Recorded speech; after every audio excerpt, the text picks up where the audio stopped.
Hey guys, welcome back to Honey in the Rock, episode number 32. I'm Sophie, and today I have a special guest. This is Bailey. Hi, Bailey. Bailey is a D1 athlete.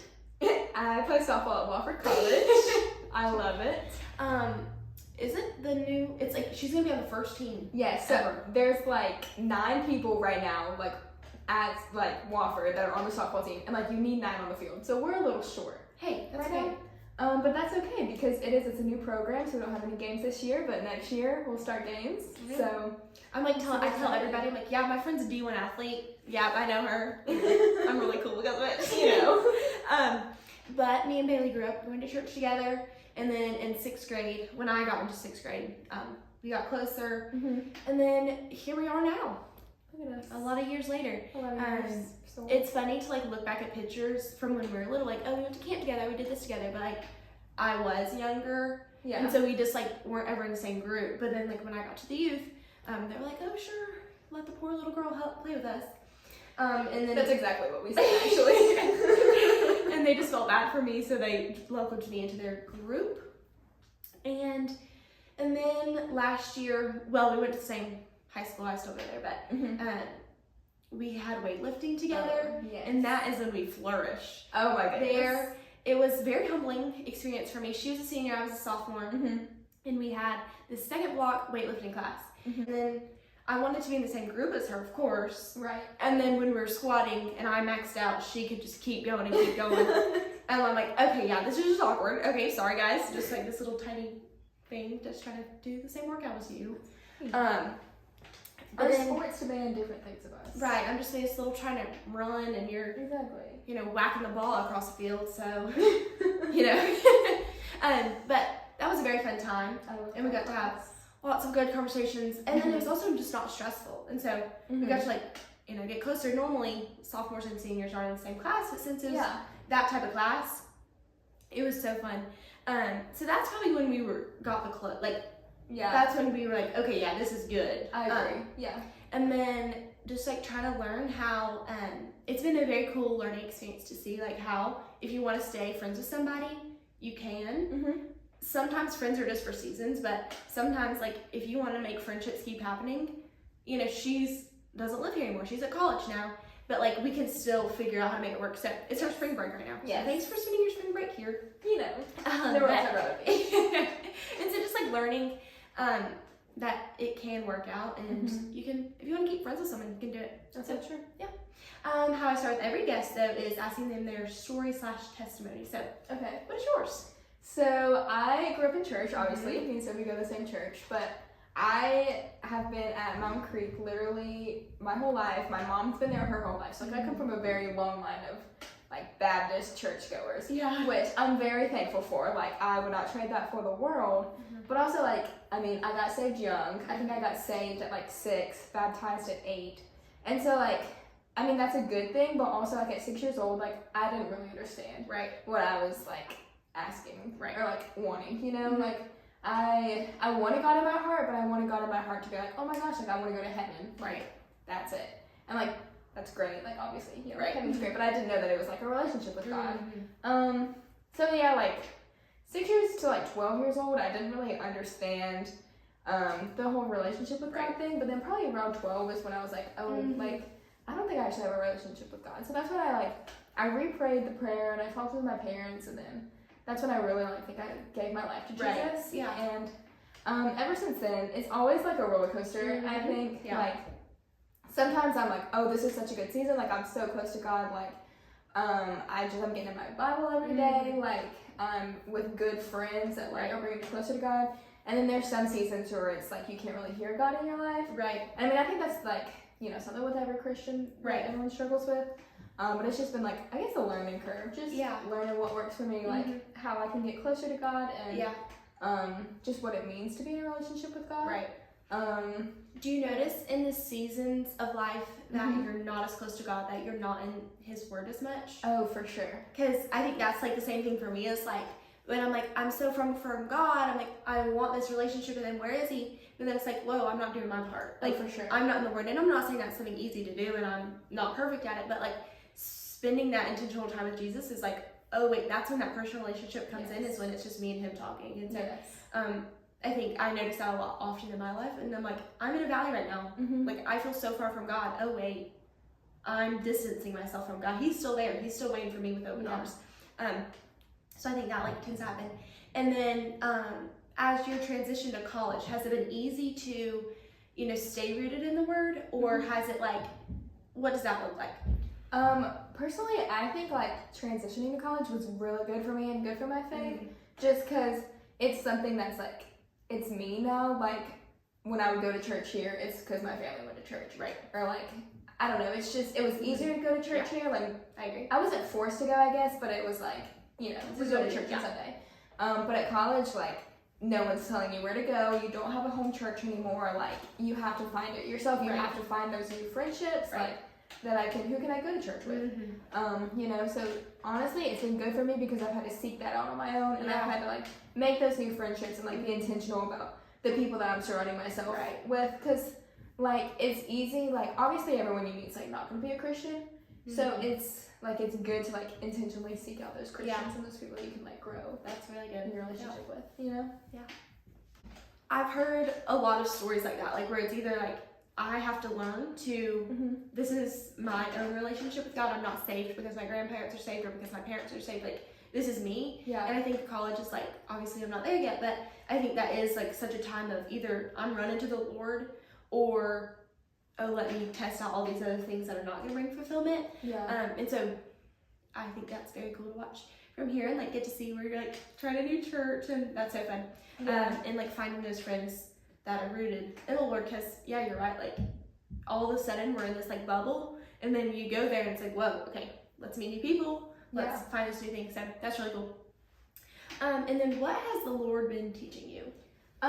So recently, I think God's just been really teaching me to get out of my comfort zone, and, like, get out of my comfort zone, I guess, for Him, like, make those new friends, talk to new people, just be very unashamed of the gospel, because that is, like, obviously, like, everyone's not a Christian. Right. So, and, like, just being on a new team and just, like, literally all new people. Right. Like, people don't know who I am. People don't know what I believe. Right. And so just really, like, not being afraid to, like, talk about God and to just do those things. Like, to go to that Bible study, to, like, get involved in this, you know, to volunteer my time. Right. Like, that's all just God's been just, I guess, teaching me to say yes more. I feel like, is that right? That's a good way to put it. And I think that verse, Philippians 4:13, people say it's like, I can do all things through Christ who gives me strength. And I think often people take that out of context a little bit. It's like, I want to run a 4-minute mile. And I can do all things help me do it. Right.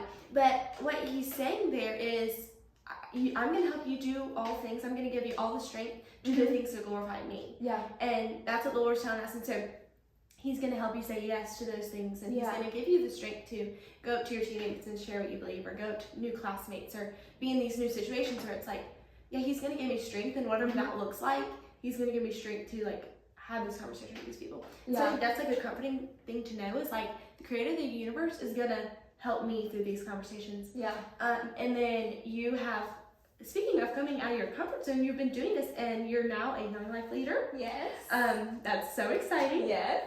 So, if you don't know what that is, you want to explain that? So Young Life is, like, a group for, like, high school and middle school kids, and it's just, like, really, like, there's, like, club and campaigners, which is, like, club is, like, a big group, and, like, they get a message, they get some worship, and then they get to just have fun. And then campaigners is more like a little small group thing where we just, like, talk about, like, a book in the Bible or something like that.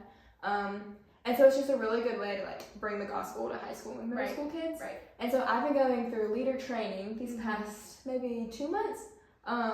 But so I'm not technically, well, I guess technically I am a leader. Like, I was just affirmed to be a leader, and then on Monday I get to see, like, which high school and middle school I get to go to. So I'm very excited for that. But yeah, that was just something I really felt God, like, saying, like, you need to do this. Like, say yes to this, because time commitment wise, like, I don't have much time just because I am playing sport and I'm, you know, school and all that. But this was something where I was like, that was probably my biggest holdback. Like, God was like, what about the time? Right. But He was like, I need you to say yes. And so I said yes, and I think it'll work. I think my leaders are very understanding, and like, it'll work. And, like, often in situations where I find, like, myself, I'm, like, supposed to be leading a group of people, I end up getting so much out of it too. And so I think that'll be, like, such a blessing. Like, the Lord's calling you to do something, lead these kids, you know, to make Young Life really, like, where you worship God and learn more about Jesus. Yes. And that crucial time. But then like also you're gonna get stuff out of it just by like learning alongside with them. Exactly. So I think that's cool. And that really is, like you said, that's what you're learning, and that's also what you're, working on. It's like, hey, yeah, God's teaching me this. He's teaching me to get out of my comfort zone, and then I'm also, playing that, showing that in my life. Yeah. Trying to do that one yes at a time.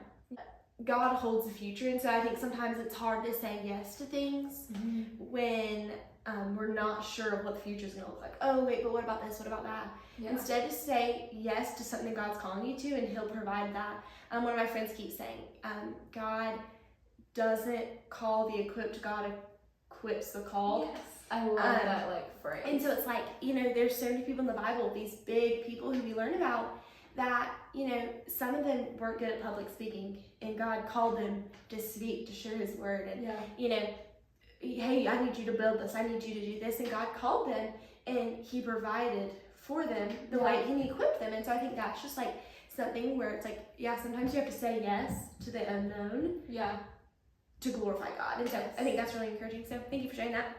You're welcome. And then what is your favorite Bible verse and why? Okay, so my favorite Bible verse right now, I wrote it down just so I didn't get it wrong, because that would have been embarrassing. Yeah, that's okay. Okay, 1 Corinthians 16:14, and it's let all that you do be done in love. And so I do, that's probably my favorite one right now. Yeah. But I feel like it does change a lot. But right now I really like that one because I think it really grounds you in the moment, and it's like when you're doing everything in love, you really being intentional. Right. Intentional? That's not a word. Yeah.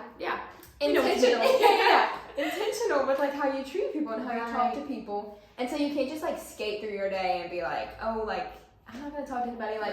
This is my life. It's me. These are just other people. Right. You gotta I don't know, react to them and talk to them in love. And then when you're doing everything out of love, that's showing things of the Lord. And when we're trying to look more like Jesus and show people Jesus and bring people to Jesus, and all the things are coming back to Jesus, and we're loving others well, then people are going to want to know more about you. But if you're rude to people and no one wants to talk look uncomfortable in life and all these things, then why would people want what you have? Exactly. And so I think when we're doing everything out of love, and I think that just is more attractive to people, but whoa, what is that? Oh wait, she has Jesus, I want what she has. Yeah. And I think that's just sometimes our actions speak louder than words, and often those people who stand on the side of the road and are yelling things out, and people are less likely to go to them and come to faith than to see a girl walking around her college campus or at her work, or being a mom or being a grandma or being a sister or friend, living their life kindly. People are going to be more drawn to, wait, she's doing everything out of love. What does that look like? I like that. I actually have a sweatshirt that says that. Really? Yeah. No way. I got it in the back of it, and it's this tan little sweatshirt in the back says that. I love that. And no joke, today I was cleaning out something in my little podcast room, and that box right there says that. My mom bought it for me because she saw it at TJ Maxx, and she was like, this is the color scheme of your podcast room. Yeah. And thank you, Stacy, if you're watching. I'm sure you are. She was so excited to give it to me. And I was like, that person, I got the sweatshirt probably 3 weeks ago. Yeah. And then I'm like, I have not heard this verse in a long time. Saw that verse, wore it all the time at the beach. And then today when I was tidying up, I looked at that and I was like, that verse came up again. And then that. you just said that. This was not planned. So, this was not planned. There's the Holy Spirit. That's the Holy Spirit. He is with this happened. So that's kind of cool. I gotta dive deeper into this verse now. I love that. Because when things happen like that, that's I keep saying, last episode when you guys listened to episode 31, I talk about Miss Elizabeth said something about the rock, and I was like, hey, that's where this title of Honey in the Rock came from. And then I kept hearing things. Yeah. When I was trying to name it, I was like, Honey in the Rock, Honey in the Rock. And I was like, I know I'm supposed to name this Honey in the Rock. Yeah. And then that's just kind of what just happened. That's kind of fun. Thanks, Jesus. Thank you, Jesus. It's a little God moment. Little God moment.